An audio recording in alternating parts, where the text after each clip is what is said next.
Olá, seja muito bem-vindo ao Edcast. Hoje, muito especial, a gente vai conversar com um político aqui do estado, muito ligado à educação. Vamos falar sobre cenários atuais, vamos falar sobre cenários do ano que vem, ano eleitoral.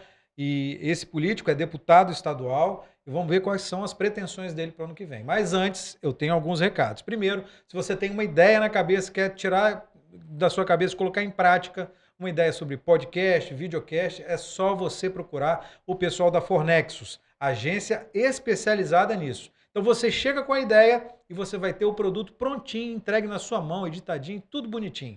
Quer saber mais informações? Tem o link aqui embaixo do site da Fornexus e também tem um telefone que você vai entrar em contato direto com o pessoal que vai te informar direitinho, vai te passar tudo que você precisa para tirar a sua ideia da cabeça, tirar do papel. E o outro recado que eu quero te dar é que se você procura roupas bem legais, com uma qualidade ótima, com preço especial, vá ao site da Ripple. Use ripple.com.br. Digitando o cupom EDUCA20, você tem 20% de desconto nas peças. Roupas de excelente qualidade, uma marca pequenininha que está começando agora, mas que está crescendo também, que tem roupas muito legais. Vai lá no site da Ripple. E agora a gente conversa com o nosso convidado de hoje, que é o deputado estadual Bruno Lamas. Tudo bom, Bruno? Tudo bem, Edu? Seja bem-vindo aí. Muito obrigado pela oportunidade e desse bate-papo bacana aqui. Legal.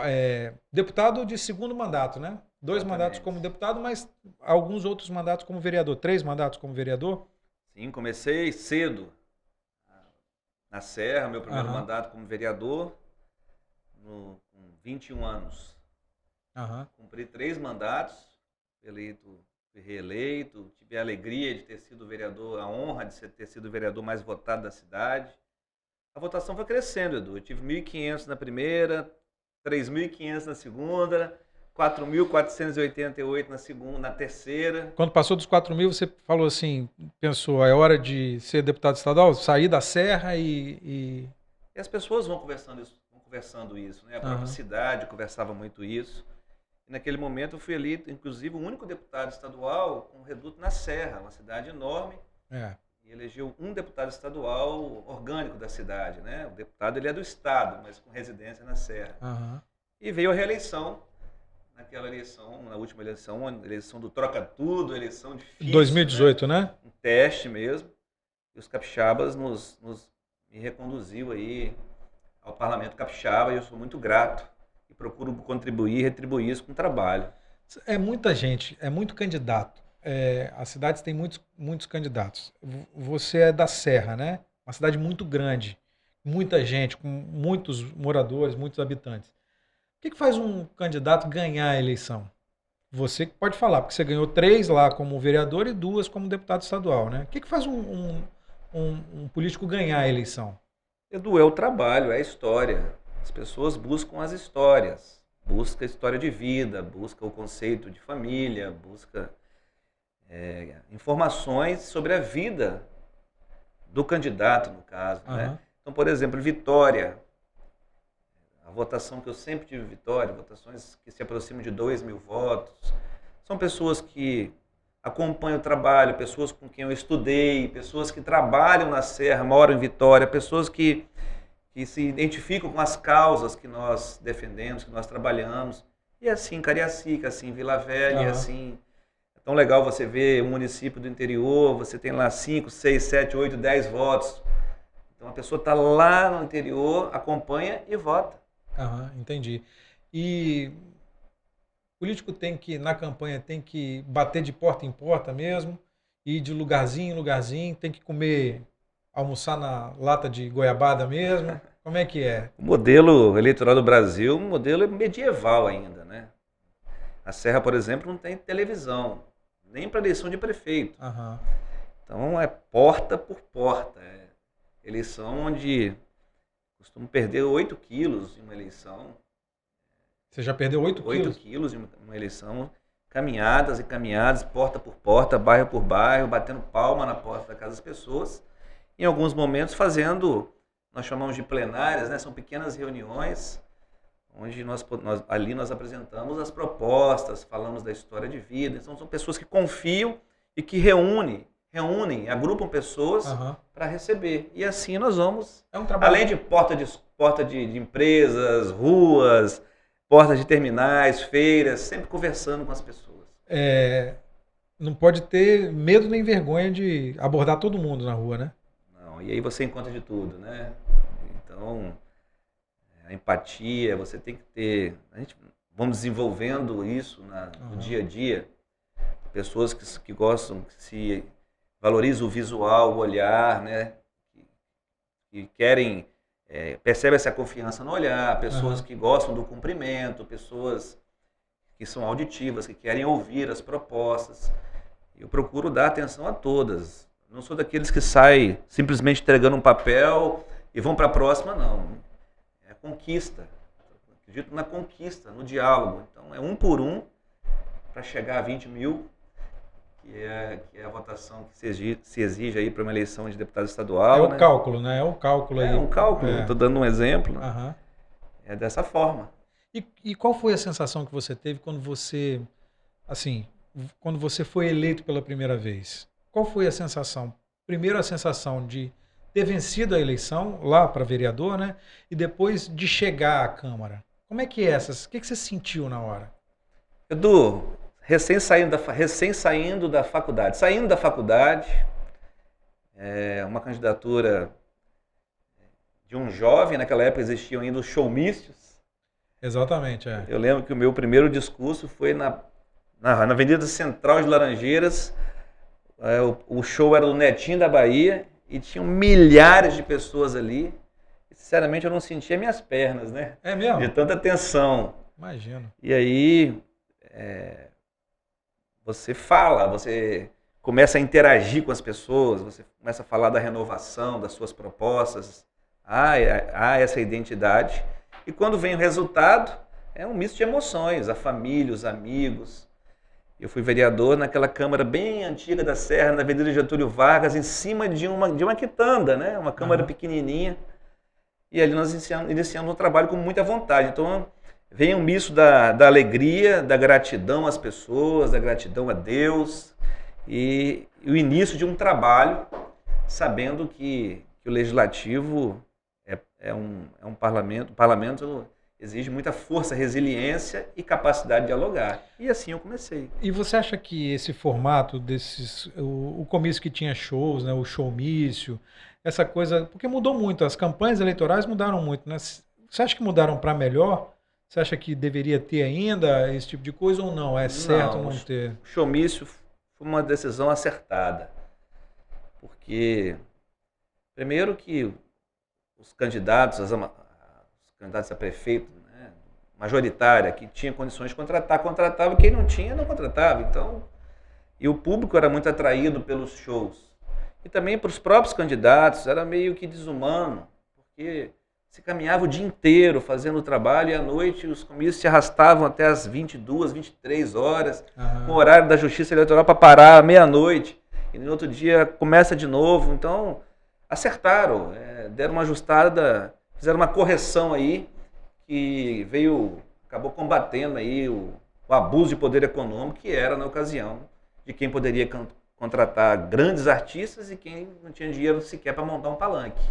E qual a diferença da Câmara de Vereadores para a Assembleia Legislativa? Eu aprendi muito na vereança. O vereador, eu respeito muito o papel do vereador, porque ele é o político mais próximo mesmo. Né? É na porta da casa ali. E você consegue, naturalmente, trabalhar políticas públicas para o cidadão. Os municípios são muito independentes, né? Na Assembleia Legislativa você passa por um universo de 78 municípios, você começa a conviver com o sul do estado que tem uma característica, tem uma colonização diferente, com o norte do estado que já divide lá com a Bahia. Então, desde a agricultura, a própria cultura, a própria educação, então é um aprendizado. Na Assembleia Legislativa também você divide ali espaços com pessoas com histórias, né, com trajetórias que ensinam muito. Eu, por exemplo, tive a oportunidade de sentar lado a lado com o deputado Teodorico Ferraz, que foi deputado constituinte, presidiu a Assembleia Legislativa, foi prefeito. Então, olha a troca de informações, a interação no dia a dia. A Assembleia Legislativa é diferente. Então, o mandato de deputado estadual ele tem um volume de trabalho muito maior. E aí você viveu a experiência, você é do PSB, né, que é o mesmo partido do governador, Renato Casagrande, o governador que foi eleito em 2018, junto com você, né? Mas aí ele montou sua segunda eleição como deputado, né? Aí ele montou uma equipe, te chamou para trabalhar com ele lá na Secretaria de Trabalho, não é isso? Isso. É uma secretaria que tem um nome compridão, Isso. Assim, Trabalho, Assistência Social, né? Uma coisa assim. E como é que foi essa experiência de trabalhar no Executivo? Qual é essa diferença? O que você sentiu de diferente desse trabalho do parlamentar, né? Do deputado dentro da Assembleia, que trabalha mais com leis, para o secretário que trabalha com a execução, Sim, né? Com a caneta na mão. Isso, com a caneta na mão, exatamente. Bom, eu gosto muito do parlamento.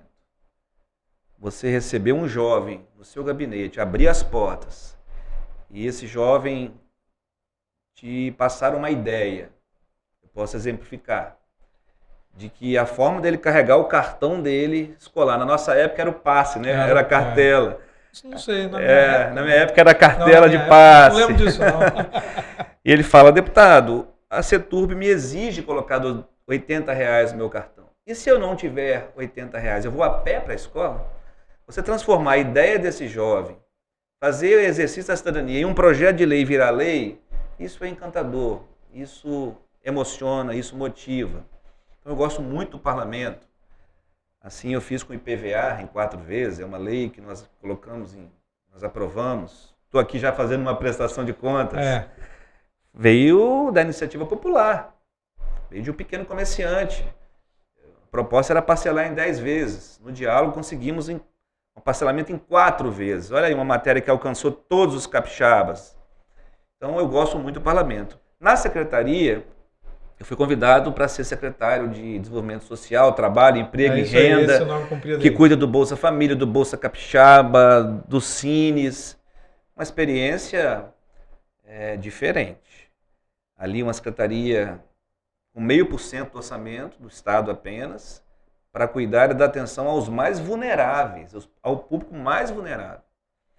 Então eu pude aprender a poder administrar e executar orçamentos. Eu aprendi, é diferente que você convive com os órgãos de controle, 3 conselhos fazendo o controle do meu trabalho, o próprio Tribunal de Contas.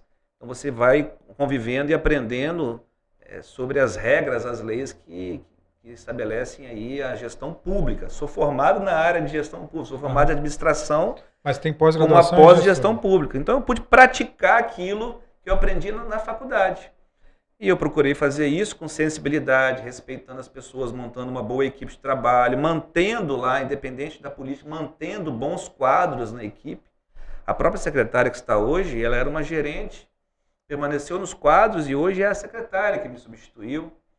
Então foi um aprendizado enorme. Quem passa pela assistência se torna uma pessoa ainda mais sensível, onde eu pude também enxergar como a máquina pública é engessada. Eu me deparei com um passivo, Edu, de 1.760 processos, servindo de estação de divisão de trabalho. Montamos uma força-tarefa. Na prática, o que significa isso? Processo aquele monte de pilha de papel? Processos. E aí a pessoa trabalhando de um lado, de outro, no meio? Servindo de estação de divisão de trabalho. Nós montamos uma força-tarefa, um grupo de trabalho, zeramos esse passivo. Esse passivo colocou 3,5 milhões de reais em caixa no governo do Estado, que voltou a ser política pública, que eram convênios que estavam travados, que não eram os municípios conveniados, não aplicavam os recursos, ou por culpa do governo, ou por culpa lá na ponta do município. Então eu pude perceber também na máquina pública esses gargalos. E nós conseguimos romper, fazer um bom trabalho, inovar a secretaria, criamos o Fundo Estadual do Trabalho, a primeira infância, e eu sugiro aí um olhar, a primeira infância do nosso estado está se tornando referência para o país. E lá eu pude presenciar. Então lá tinha a primeira infância, a segurança alimentar, o trabalho, emprego e renda, a assistência nas suas mais diversas complexidades. e é diferente, mas é importante na vida de quem está na vida pública. E aí você pegou um rabo de foguete, que foi uma chuva monstruosa que teve aqui no estado, destruiu boa parte dos municípios do sul do estado. Alguns municípios ficaram realmente, literalmente destruídos. Iconha sofreu muito, alguns municípios ali em volta de Iconha sofreram muito. E como é que é essa experiência de, como executivo, sendo cobrado de um lado e tendo que fazer de outro? Como é que é essa experiência? Como é que foi essa experiência? Misto de emoções, de lágrimas com trabalho. E aí é impressionante como você vivencia a união das pessoas, a união dos capixabas. É até um estudo, né? Quando estudos comprovam que quando você faz o bem, quando você se doa, quando você exercita a solidariedade, você se sente bem, as pessoas têm prazer em ajudar. Uma união de forças impressionante. A sociedade deu as mãos, os capixabas de mãos dadas para ajudar Alfredo Chaves, Iconha, Vargem Alta, os municípios impactados. Mas o dever de casa tinha sido feito, Edu. Todas as atas estavam em dia, as atas de registro. Então nós tínhamos colchões, aqueles itens. Nesse momento é o momento do primeiro contato, do primeiro apoio. São itens básicos: água, kit de higiene, colchão, travesseiro, cobertor. Então estava tudo em dia. E nós, em parceria com a Defesa Civil, conseguimos chegar rápido às pessoas. E aí começa um outro trabalho que envolve outras secretarias de saúde, a própria Defesa Civil, de se fazer presente. E o maior apoio, além da solidariedade, veio o cartão Reconstrução, que em tempo recorde nós conseguimos organizar. O governador Casagrande determinou isso na ocasião, e nós conseguimos, através de uma força-tarefa. Você imagina, agora você vai lá nas cidades com a assistência local, com a Defesa Civil local, fazer em loco a conferência de quem são as pessoas, quais são as pessoas que foram atingidas, né? Cadastrar isso tudo, voltar para um sistema e gerar um cartão para gerar crédito para essa pessoa. Reconstruir, né? Construir a reconstrução. E chegou em tempo para todas as pessoas que foram prejudicadas, que foram atingidas. Foi um aprendizado, mas nós conseguimos vencer esse desafio aí. Eu lembro que na Assembleia você teve alguns embates com colegas lá. Como é que é esse clima de Assembleia? Porque ao mesmo tempo que a gente vê esses embates que acontecem com pensamentos diferentes, linhas ideológicas diferentes, também tem uma certa camaradagem entre os deputados, né? Como é que é viver esse ambiente da Assembleia? Como é que é isso? Olha, o ambiente precisa ser... Eu lembro que você arrumou alguns arranca-rabo lá com algumas pessoas. O ambiente ele precisa ser respeitoso. O respeito tem que prevalecer.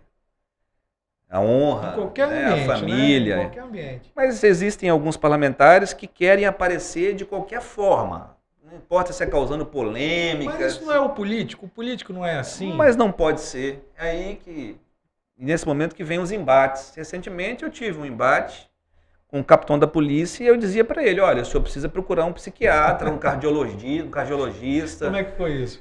Porque o senhor não está bem, né? Como é que foi isso? Conta essa história aí. Essa história uma manifestação popular, que é normal, né? Mas na porta da casa de uma idosa, de uma senhora, e que é mãe do governador, né? Não, conta a história direito. Campanha, tava todo mundo em campanha, não é isso? Não, foi pós-campanha. Como é que conta a história? Como é que foi a história? Eu acho que... na pandemia... Disseram que o governador tinha ido para a casa da mãe, não é isso? Na pandemia... Uma cobrança ao governador? Na pandemia, todo mundo, tudo novo, tudo difícil para todo mundo, né? E o Espírito Santo, diga-se passagem, é um estado que liderou bem a pandemia, os resultados estão aí. Da vacina aos pacotes econômicos, da assistência, da cultura, tudo que se pode fazer, abertura de leitos. Administrando aí o que era novidade para todos. E aí essa manifestação foi marcada para acontecer e foram para a porta da casa da mãe do governador, uma senhora que já cumpriu a sua tarefa, né? E a tarefa dela agora é de avó, é de mãe. E eu repito, o respeito tem que prevalecer. E eu propus uma nota de repúdio, não a manifestação, porque a manifestação ela é legítima, é um direito de qualquer pessoa. Mas na porta do governador, na porta do deputado, na porta da Assembleia, na porta do Palácio Anchieta, não na porta de uma idosa, colocando em risco até a saúde da pessoa. Teve um negócio que soltaram fogos lá na frente? Sim, e eu propus uma nota de repúdio. Na Assembleia. Às pessoas que fizeram isso na porta. E ela foi aprovada por unanimidade, essa nota. Um deputado estava ausente, né? Justamente aquele que foi o pivô dessa falta de respeito. Capitão Assunção. Sim. E aí aprovamos a nota de repúdio, sem citar nomes, né, ao ato. E ele chega lá, todo desequilibrado e agressivo. Né? E eu disse para ele, olha, o senhor está vendo fantasma, meio-dia, com a luz acesa, ninguém citou o nome do senhor aqui. Ele continuou gritando e a gente precisa exercitar nesse momento a fé, o cristianismo, o equilíbrio, né? Eu disse para ele, o senhor precisa de um bom cardiologista, o senhor precisa de um bom psiquiatra, está vendo fantasma com a luz acesa, essa farda não nos assusta, o dedo em riste não nos assusta, o senhor tem um costume aqui de ficar agredindo, especialmente as deputadas, especialmente a deputada Irine, por divergências aí ideológicas, mas comigo não tem isso não. Então, baixa a bola, vamos trabalhar, e a vida segue, né? Então são essas coisas do parlamento que acontecem. O importante é retomar a consciência e seguir com o trabalho. A gente teve campanha eleitoral e você participou foi candidato a prefeito da Serra, né? Teve uns embates também com os outros candidatos lá durante esse período, um período um pouco antes, né? Sim. Porque o deputado tem que se desincompatibilizar para poder concorrer ao pleito. Você teve também uns arranca-rabo lá com o outro candidato. Como é que é isso? E depois, como é que fica? Bom, sempre no nível, volto a falar da palavra respeito, né? Ali são pensamentos diferentes. Então, coloquei minha proposta para a cidade, fiz meus questionamentos, deixei claro que eu estabeleci ali uma linha de raciocínio de uma alternância de mandatos, né? A Serra, com a administração, quase 40 anos, sobre a batuta do mesmo grupo político. Isso gera desconforto. Mas como não tem televisão na Serra durante a campanha eleitoral, os debates ficam escassos e a gente perde essas oportunidades. Né? Você acha que faz diferença essa coisa da televisão hoje, com um monte de mídia alternativa que a gente tem? Sim, Edu, as pessoas valorizam o debate político. Eu mesmo sou um que gosto de assistir. Né? Eu também sou eleitor, voto para presidente. Então, os debates políticos são importantes porque você consegue observar o equilíbrio das pessoas, como a pessoa reage à crítica, como ela reage a verdades que são colocadas, se ela vai omitir informação ou não. Uhum. Então, o debate é importante, mas lá, infelizmente, não tem. Então, essas pegadas, essas que você citou aí, fica muito durante as caminhadas, nas entrevistas... nas postagens, mas sempre de forma respeitosa. Como é que você vê o momento político que a gente tem hoje no Espírito Santo em relação a grupos políticos, em relação à atuação do governador e no país, com essa... todo mundo fala de polarização, a gente fala do país entrando numa outra crise depois da pandemia, uma crise econômica, uma crise política que a gente vive há bastante tempo. Como é que você vê o cenário? Que cenário é esse que você enxerga no país hoje, no estado e no país? Antes de você responder, Gleb, se você quiser sentar, cara, puxa a cadeira, eu sei que você tá velho, não deve estar aguentando mais as pernas, puxa a cadeirinha, senta aqui, fica mais à vontade. Eu tô incomodado com você aí, cara. Isso vai ao vivo, hein, Gleb? Pode passar aqui. Isso vai ao vivo, hein, Pode passar aqui, não tem problema não. Eu não vou pedir para você abaixar na frente da câmera, porque eu sei que sua calça vai rasgar. Porque você tá meio parrudinho, entendeu? Gleb, pega ali o... Isso vai no make, vai aparecer. Mas aí como é que você vê esse momento que a gente vive hoje no Espírito Santo e no Brasil? Bom, infelizmente o governo federal fala um idioma e os estados falam outro idioma. Isso ficou bem claro para a gente durante a pandemia. E isso é horrível. E eu fiz recentemente um pronunciamento sobre isso. Aqui no estado nós conseguimos organizar as instituições. Eu disputei uma eleição na Serra, mas eu consigo conviver com o atual prefeito ao ponto de colocar emenda parlamentar e ele executar. esse evento que eu cito era de uma obra da Cezanne, na cidade, e eu disse isso. Está aqui o governador, está aqui a Câmara de Vereadores, o prefeito da cidade, nós concorremos, nós conseguimos nos organizar, nós conseguimos ter essa organização, o equilíbrio, para unificar e seguir em frente, porque quem ganha com isso são as pessoas. Diferente do governo federal, a impressão que nós temos é que o presidente da República ele amanhece o dia escolhendo com quem ele vai brigar. Vou brigar com quem hoje? Se eu não brigar com alguém hoje, eu não sou feliz. Essa é a impressão que me passa. E é lamentável, porque está perdendo uma oportunidade incrível de mudança, que foi o propósito da eleição. Então, quando o governo federal não fala a mesma língua dos estados, transfere responsabilidades, isso cria uma tensão enorme.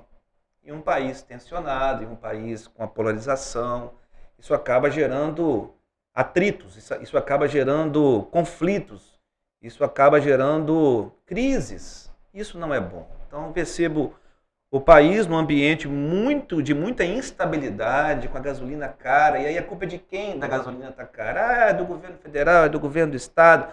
E não se tem uma solução para a questão, não se tem uma clareza. Se não existe uma solução pontual, mas tem que haver clareza na explicação. Aqui no estado o ambiente é outro.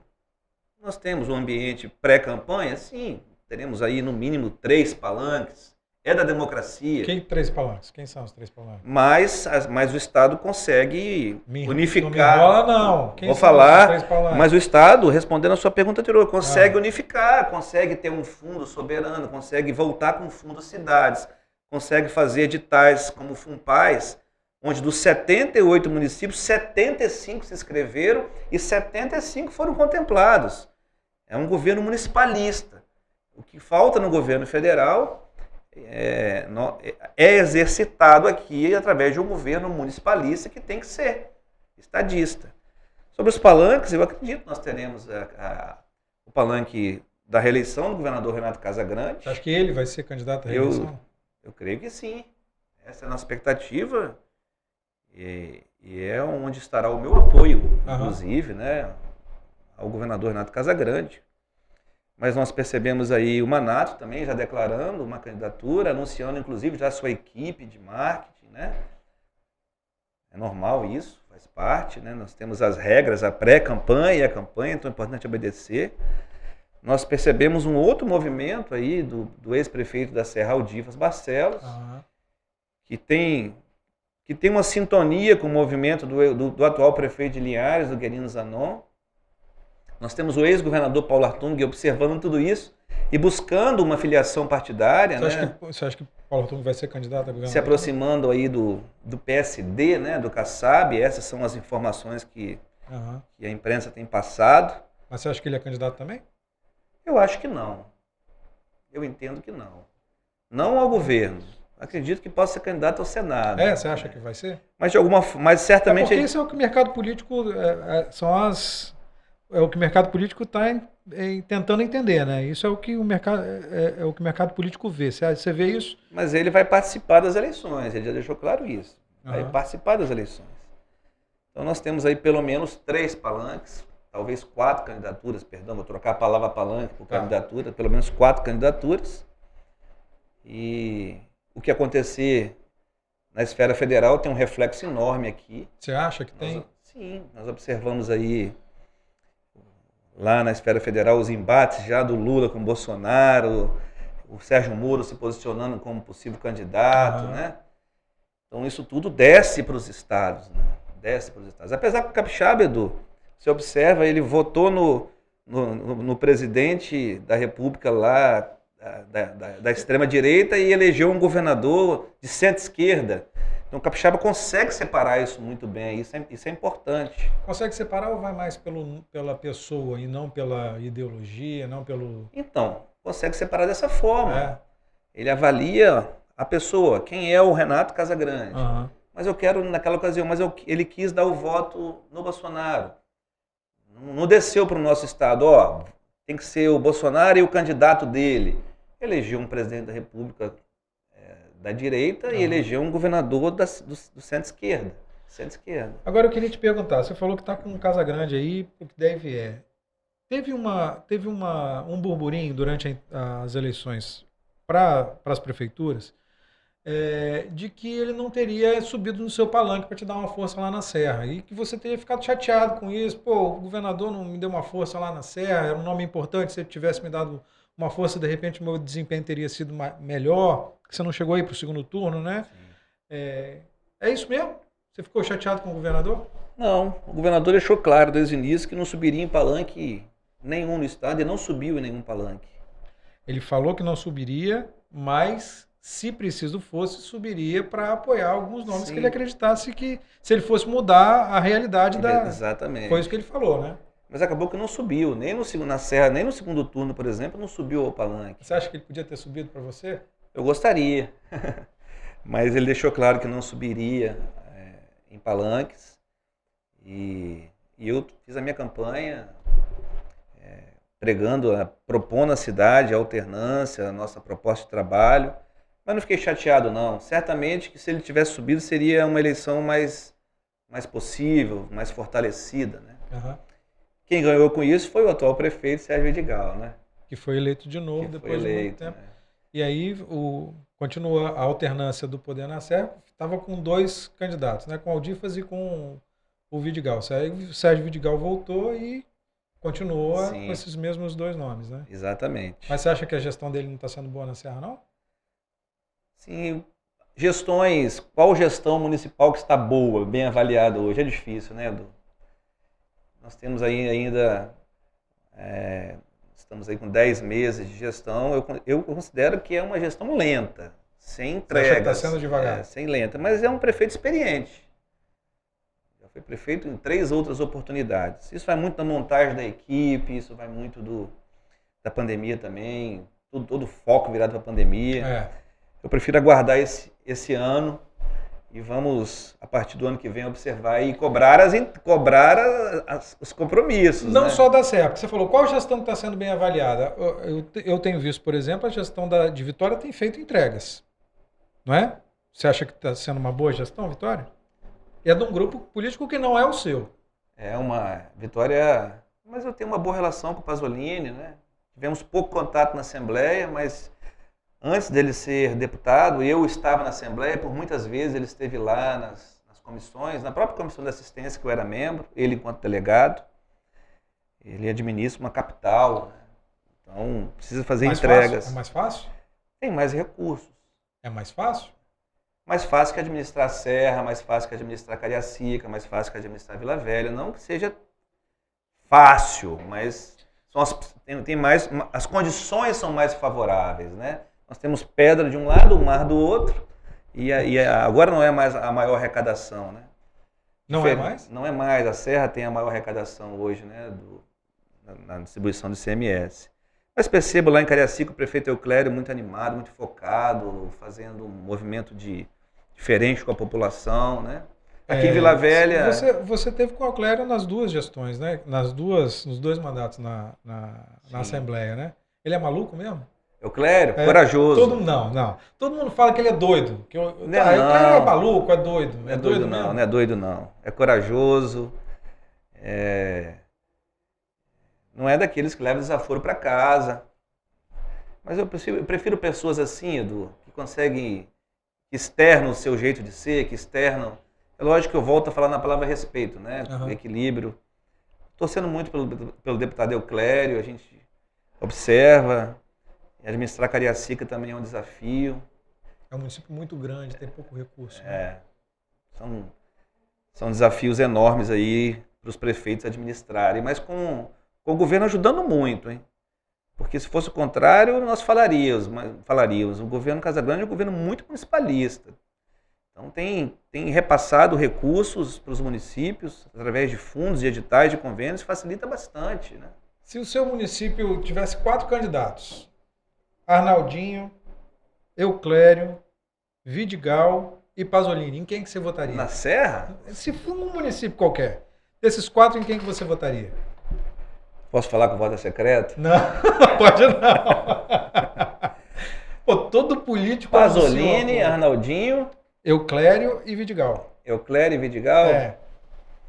Eu apostaria no Arnaldinho. Por quê? Pela renovação, pela coragem com que ele exerceu o seu mandato de vereador. Não é só porque a gente está gravando em Vila Velha. Não, eu apostaria nele. Você me fez a pergunta, eu respondi. Isso aí. Sem desmerecer nenhum deles. Mas já que eu tenho que responder, eu votaria no Arnaldinho. E como é que você vê o cenário para sua alçada aqui no ano que vem? Como é que vai estar dividido esse... Você acha que vai ter polarização ainda? Você acha que a gente vai ter uma disputa acirrada para a Assembleia? Você é candidato à Assembleia? Você vai querer alçar um voo um pouco maior? Vai querer ir para a Câmara dos Deputados em Brasília? Como é que você vê esse cenário? Está definido isso já? Tá. Edu, a legislação eleitoral me obriga a me apresentar como pré-candidato a deputado estadual, buscando a minha reeleição a deputado estadual. Não, a legislação não te obriga. Essa é uma decisão sua, né? A forma de se expressar que a Justiça Eleitoral determina é essa, né? Porque senão eles... Pré-candidato. Você não pode falar, eu sou candidato. Seria... Você é pré-candidato. Mas então, é pré-candidato a deputado estadual? A deputado estadual, a reeleição. E uma eleição com muitos candidatos. Você vê uma eleição com muitos candidatos? Candidatos. Agora tem mais uma mudança na regra, agora é federação, né? Trocaram as coligações por federação. Então uma eleição muito disputada, polarizada, sim. Essa coisa de esquerda e direita, essa coisa de... muito isso, né? Então vai exigir muito dos candidatos a entrega. O eleitor está muito bem informado. O seu trabalho aqui é um trabalho de informação. Você facilita a vida do cidadão naquilo que você abre esses espaços e leva a informação. Quero até te parabenizar por isso e mais uma vez te agradecer pelo convite. Então o eleitor hoje ele tem muita informação. Então ele vai atrás, eu tenho convicção disso, de história de vida e de entrega e de ficha limpa nessa eleição. Porque se não for assim, ele sabe que os 4 anos depois são terríveis. Então estou confiante de que o nosso trabalho está sendo bem feito. Fazer parlamento não é fácil. Cada ideia que você tem, cada lei que você propõe, cada projeto, você precisa de pelo menos 16 votos ali, convencer outros 16 colegas. Mas não vive não só de projetos, de ações, de proposições, fiscalização, de representação, de dar atenção, de ouvir as pessoas. Isso nós estamos fazendo, eu estou confiante e vamos, nesse momento, permanecer aqui no Estado. Então vai ficar por aqui. Isso não é blefe não, né? Não, é fato. Porque eu sei que você blefa muito bem. Porque você é um jogador de pôquer também, né? Não. Eu já fiquei sabendo que você é um jogador de pôquer nas horas vagas aí, não? Pôquer não. Não? Eu não. O que você faz nas horas vagas? Pescaria. Pescaria lá na serra mesmo? Qualquer lugar. Pode ser de barranco, de lambari, pode ser no mar. Meu hobby preferido é pescaria. Sou um apaixonado pelo campo, pela pescaria. Mas não pratico jogo algum, não gosto de jogo jogos, nenhum? Não. Assisto o jogo do Flamengo. Quando não acontecem uns percalços aí, né? E gosto muito também, Edu, de reservar momentos para a família, com a Flávia, com a Isabela, que vai fazer 12 anos, com o Bruno. Chama de Bruninho, vai fazer 18 anos, é o Bruninho. Tá maior que você? Então, já? Maior já. Já vai prestar agora, vai fazer o Enem. Então eu gosto muito de reservar momentos para a família. E exercitar também a minha fé em Cristo Jesus. Então, reservo meu momento também para as reflexões, para a leitura bíblica, para o aprendizado. É isso que alimenta a nossa alma, nosso espírito, nosso dia a dia, né? Quando você está nesses momentos que você tira para você, o político é político 24 horas por dia, né? Como é que você recebe as pessoas que te cobram nesses momentos? Porque eu imagino que tenha muita cobrança, né? O político é muito visto, muito visado e tem muita cobrança. Como é que você reage a isso? Tranquilo, Edu. Tranquilo. Você está na pescaria lá, chegando, ô deputado. Na academia, você vai para academia, você está na esteira, posso falar um pouquinho? Aí você tudo pique, você terminar aqui, mas eu me divirto, divirto no bom sentido, eu gosto disso. Gosto de ir ao supermercado. Faço supermercado toda semana com a minha esposa, a Isabela gosta de ir, o Bruno vai, e ali a mesma coisa, está pegando a batata. Bruno, parabéns lá, aquela... Mas não é só parabéns que você ouve não, né? Ouço parabéns e ouço cobrança, e ouço sugestões, né? Então, assim, eu vi lá o embate, você citou aqui o embate, vi o embate lá, você estava certo, parabéns, mas encontro, não gostei lá do embate, né? A famosa polarização. As pessoas comentam, a batata tá cara, né, deputado? Você falou de supermercado, aí tá tudo caro no supermercado. Eles dão sugestões. A culpa é do governo? Dão sugestões, muitas sugestões, reivindicam as coisas. E quando você encontra uma pessoa que está insatisfeita com a política, não gosta da política, é importante você respeitar o momento dela ali, né? Então, eu sigo em frente, né? Mas no geral, no dia a dia, eu não tenho que reclamar, não. As pessoas me tratam com carinho, com respeito.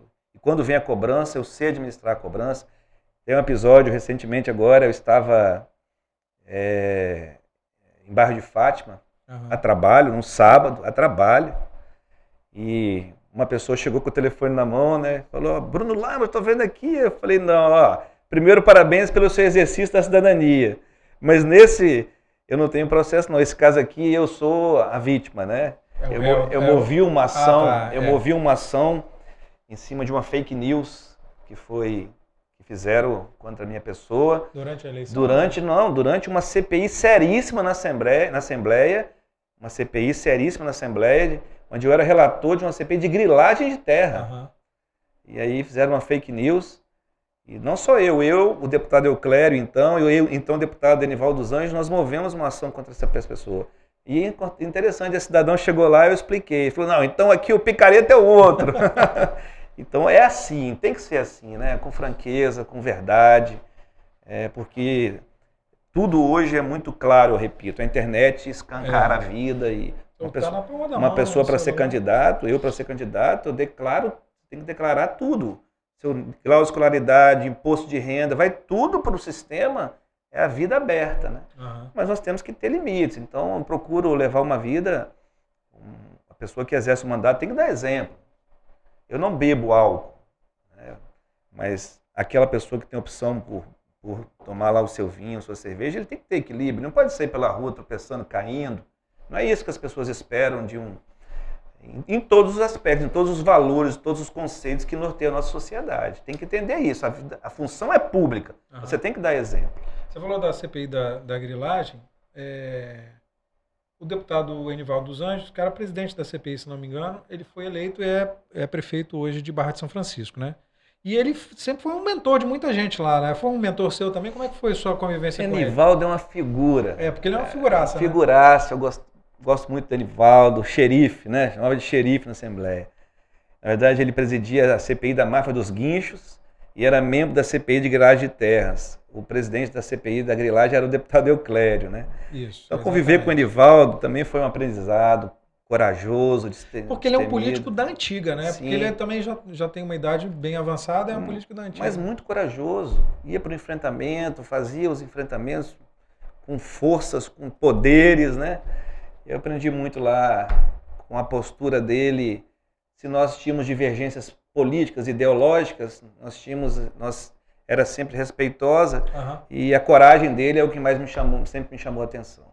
E muita gente, assim, pelo menos a maioria das pessoas liga em relação à atividade do deputado, né? E você também tem uma atividade grande na Comissão de Educação, que é uma comissão muito importante da Assembleia. Como é que é essa atuação na Comissão de Educação e por que ela é tão importante? Bom, primeiro, alguns deputados vão se alocando nas comissões e depois não dão conta do trabalho. A comissão tem que se reunir, tem que ter quórum. Que faz parte de um monte de comissão, 4 comissões. Onde eu estou, eu cumpro com as minhas responsabilidades. Eu presido a Comissão de Educação, eu sou vice-presidente da Comissão de Meio Ambiente, eu sou vice-presidente da Comissão de Cidadania, sou membro da Comissão de Segurança, e além de frente parlamentar, do público-privado, entre outros que eu... Hoje eu acabei de abrir uma, antes de vir para cá, eu estava com a colônia de pescadores do sul do estado. Não existe ninguém falando sobre a pesca no nosso estado. E o pescador, ele precisa da atenção, do respeito, né? E além disso, é uma atividade econômica importante no estado de norte a sul. E aí eu abri lá hoje, eu não, né? O Parlamento Capixaba, porque eu precisei coletar 10 assinaturas, está protocolado a frente parlamentar em defesa da pesca no estado. E na Comissão de Educação, naturalmente, onde eu triplico as minhas atenções. E aí nós temos uma folha de serviço prestado aí esse ano considerável, Edu, porque a vacina para o professor não estava no calendário naquele momento aqui no estado nem na nação. Nós iniciamos o debate, o Espírito Santo avançou, antecipou a vacina do professor, da comunidade escolar, do professor ao vigilante, né, todos eles. O novo plano de carreira do magistério, onde eu vou, carrego minha plaquinha do novo plano de carreira. Ontem o governo anunciou o reajuste já do magistério, uma mudança no plano de carreira, ainda não é o ideal, mas avançamos. Entre tantas coisas lá na comissão, amanhã é dia de trabalhar, amanhã nós temos o Fórum Estadual da Educação, às 16 horas. O conselho, nós demos voz aos conselhos, eu fico muito chateado quando eu observo um vereador agredir um professor. Essa polarização, ela alcançou, infelizmente, chegou nas escolas, né?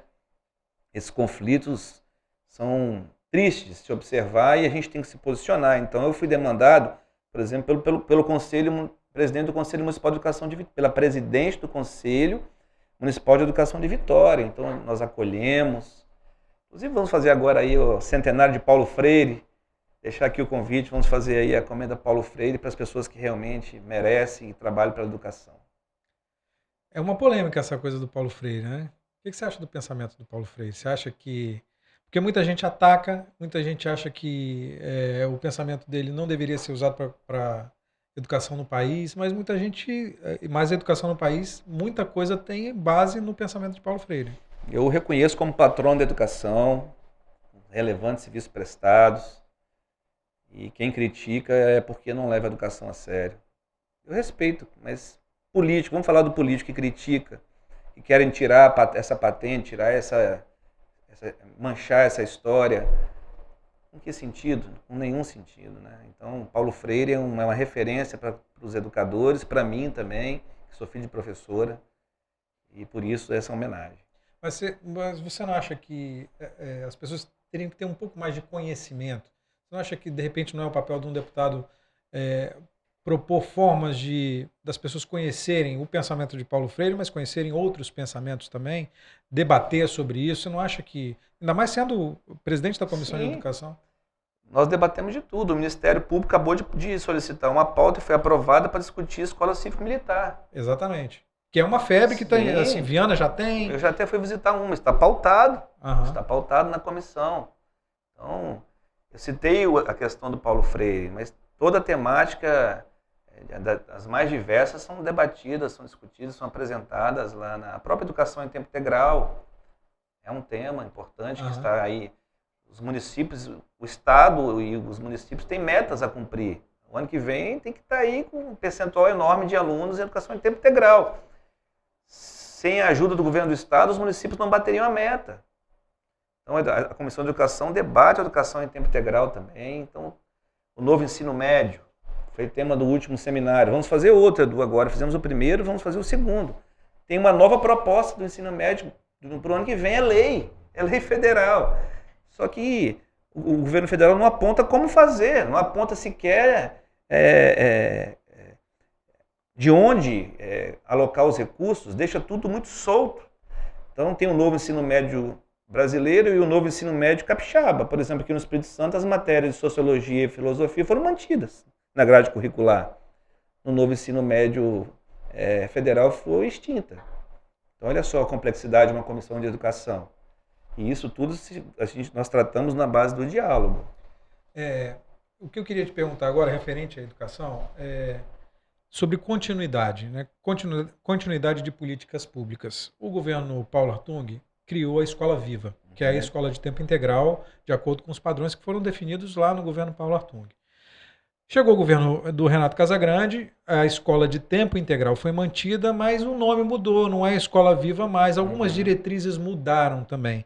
Você não acha que é importante ter uma continuidade nesse tipo de política que dá certo, que a gente vê resultado? A educação sempre foi, o Espírito Santo sempre foi, de uns anos para cá, foi tido como um estado com uma educação que foi melhorando aos poucos, foi melhorando e chegando a ser uma educação boa em relação ao restante do país. Você não acha que falta continuidade em projetos que deem certo? A gente está falando de educação especificamente do Escola Viva, Mas aí a gente fala também de política de uma forma geral, dessa coisa de polarização. Você não acha que... por que as coisas não têm continuidade? Por que os projetos que dão certo não têm essa continuidade assim? Por que isso acontece? É importante que tenha. Importante que tenha. Aqui no Estado, eu posso testemunhar que há continuidade das políticas públicas. Troca-se o nome.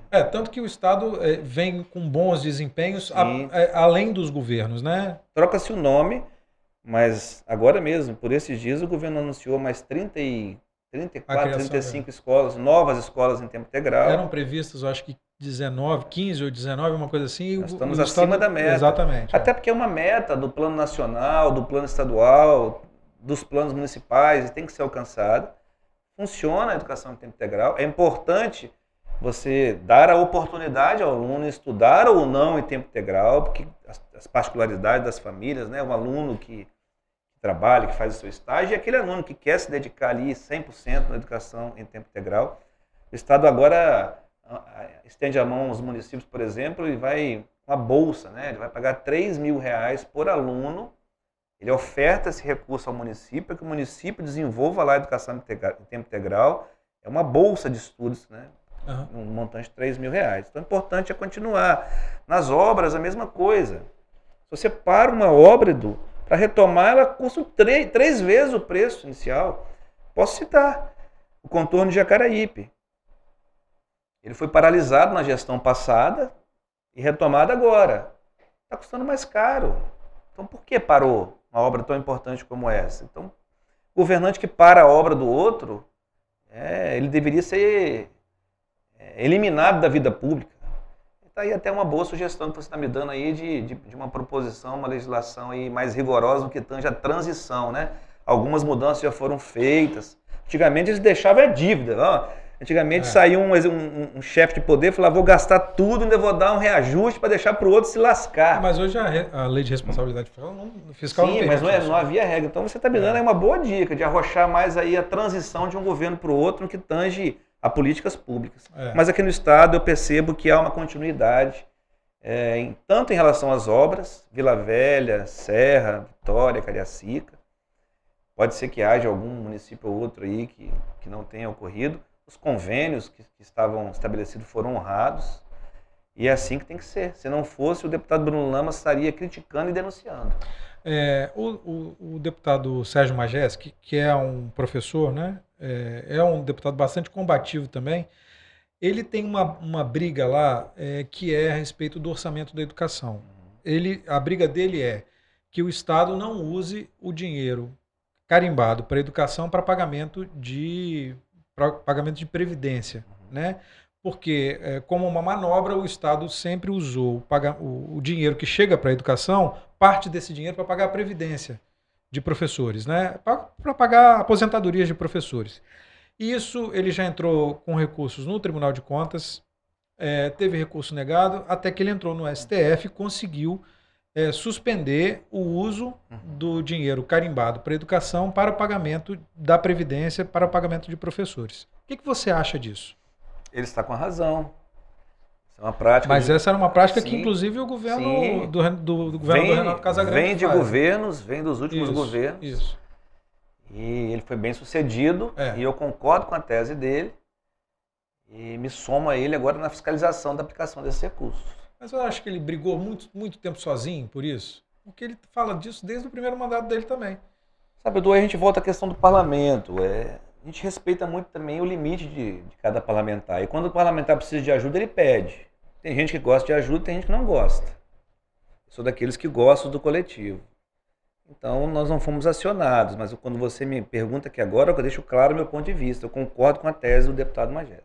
Que esse dinheiro tem que ser usado só para o investimento em educação e não para o pagamento da Previdência. Agora, ontem foi anunciado o reajuste aí, 25%, mas os aposentados não foram alcançados. Foram alcançados em alguns aspectos. Tem algumas questões técnicas que não dá para a gente agora esmiuçar isso. Lá atrás, quando o aposentou e fez opção pelo vencimento ou pelo subsídio, quem fez pelo subsídio vai ser beneficiado agora, mesmo aposentado. Mas o reajuste não chegou para aposentado. Aliás, o Brasil maltrata muito os aposentados, né? Mas aí, aproveitando que você falou isso, mas é justo o cara que já parou de trabalhar ganhar a mesma coisa que o cara trabalha? E outra coisa, como é que paga essa conta?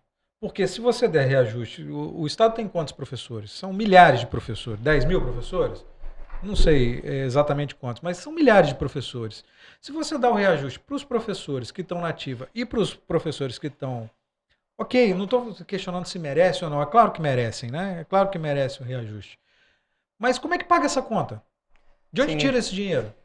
Bom, E aí não pode tirar mais da verba para a educação. tem que ser no mínimo proporcional. O que não pode é deixar ir defasando ao ponto do aposentado ter dificuldade Com certeza, de se manter. concordo. Isso acontece no Brasil. Concordo. Isso acontece no Brasil. Aham. E para isso que o Espírito Santo fez a reforma da Previdência. O Brasil fez a reforma da Previdência, o Espírito Santo fez a reforma da Previdência, o município de Vitória acabou de fazer. Foi. O governo do estado fez em 3 meses, o município de Vitória fez em 3 dias. Foi. Mas logo fez. que o prefeito assumiu. Fez a É uma reforma. crítica ao prefeito isso? Não, é necessário fazer. É necessário fazer. Aí vai o Poder Legislativo. A Câmara permitiu uma aprovação relâmpago. A Assembleia, o próprio Pasolini era deputado na época e estendeu bastante esse debate, correto, na prerrogativa dele, durou 3 meses. Então a reforma da Previdência, ela vai proporcionar, Edu, esse equilíbrio. Ela foi dura, né? Porque infelizmente é uma reforma que continua mantendo desigualdade social, desigualdade.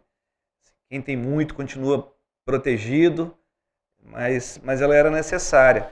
O Estado do Espírito Santo, ele aporta mais de 2 bilhões de reais por ano do recurso de caixa, recurso próprio para o IPAJM para poder cumprir as suas responsabilidades. Mas essa reforma ela foi feita para isso, para poder equacionar a Previdência, mas sem deixar, eu repito aqui, os aposentados precisam sim de uma correção, nem que seja mínima, a todo momento que o magistério for contemplado. Mas de onde que tira esse dinheiro? De economias. Nós temos que tirar de economias, nós temos que cortar de outros locais. É necessário. E quando a gestão ela é nota fiscal A, quando ela é organizada, um Estado que tem fundo soberano, o Espírito Santo pode sim inovar, pode sair na frente nesse aspecto aí. E você acha justo o judiciário ganhar acima do teto, dos aposentados do judiciário terem salários muito altos? O que você acha dos salários do judiciário? Eu respeito a divisão dos poderes. Eles prestaram um concurso público, tanto para promotoria quanto para ser juízes, desembargadores. O que eu entendo é que nós precisamos melhorar o salário, melhorar a renda do brasileiro de forma geral. As pessoas, eu fiz um pronunciamento essa semana sobre isso na Assembleia. O cidadão está tomando nojo da política por conta dessas questões. É o Congresso querendo interferir lá na escolha de representantes do CNJ, do Conselho do Ministério Público. É o Congresso Nacional querendo autorizar que o corregedor geral do Ministério Público não seja de carreira. Como isso? Então, essa discrepância de salários, eu já votei contra o aumento do meu próprio salário, devolvi durante 2 anos. Então, é por isso que as pessoas vão ficando enojadas. Nós temos que enxugar a máquina, mas eu sou daqueles que acreditam em um país, acredito no Brasil, é um país que tem uma Constituição muito nova, se comparado à Constituição americana. O Ministério Público, de 88 para cá, passou a ter o protagonismo que tem, a própria lei de responsabilidade fiscal. Então, eu entendo que esses ajustes vão sendo feitos, mas a renda do brasileiro em si, nós temos aqui no Espírito Santo, fui secretário, só no Espírito Santo, 245 mil famílias que vivem na linha da extrema pobreza. Aí sim, aí eu respondo a sua pergunta, quando compara lá com o salário dos políticos, do judiciário, é uma discrepância, né? Mas é porque aqui na base é muito ruim o salário, a remuneração. 245 mil pessoas que vivem na linha da extrema pobreza, que vivem com um pouco mais de 120, 160 reais por mês. Mas qual é a solução? A solução é trabalho, emprego e renda na veia dessas pessoas, Edu. Eu falo aqui com a experiência de quem foi secretário. Primeiro, respeitar os programas de transferência de renda. Quem critica programas de transferência de renda não conhece, nunca pisou num CRAS, num CREAS, nunca pisou no equipamento da assistência, não sabe o que é extrema pobreza. O Espírito Santo é o único estado da nação que tem o seu programa próprio de complementação de renda. Aqui os capixabas recebem Bolsa Família e Bolsa Capixaba. Nem todos que recebem o Bolsa Família recebem o Bolsa Capixaba, porque nós não temos condições para isso. Mas 25 mil famílias aqui no estado recebem o Bolsa Família e o Bolsa Capixaba. É uma ajuda considerável, até porque cada real, cada centavo investido aqui volta 3, 4, 5 vezes mais para a economia. Mas o que eu percebo é que as pessoas ficam nesse círculo. Ele tem o auxílio, a ajuda, ele coloca seu filho na creche, ele vai na unidade de saúde, dá o jeito dele lá, mas ele não consegue dar um passo à frente, que é o trabalho, o emprego e a renda que vai trazer a dignidade. Por quê, Bruno? Porque ele está com a autoestima baixa, ele está numa situação de vulnerabilidade, vivendo em uma área vulnerável e ninguém deu a mão a ele. Então essa pessoa precisa ser acolhida, precisa ter a sua autoestima levantada e precisa de um trabalho, emprego e renda. Aí sim, nós vamos conseguir virar essa página, como é na primeira infância. Nós estamos vivendo hoje um luto. O município de São Gabriel da Palha está em luto oficial. E o Estado também está de luto com esse fato lá hoje. Adolescente tirando vida de crianças. Vai olhar a primeira infância, vai olhar a infância, os 6 primeiros anos dessas pessoas.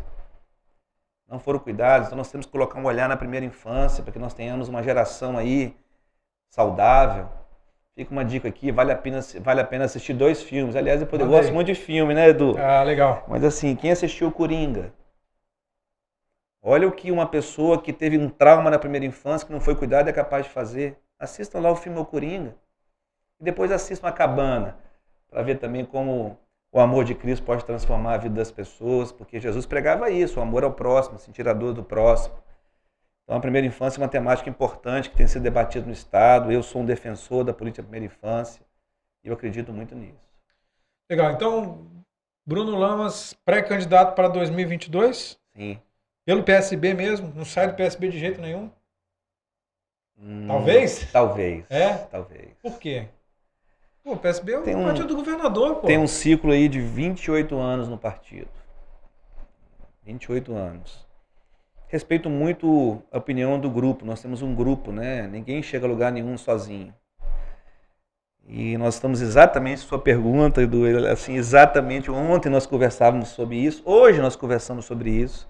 Chegou a hora de uma reflexão, chegou a hora de receber alguns convites, mas ainda em fase embrionária. Convite de quem?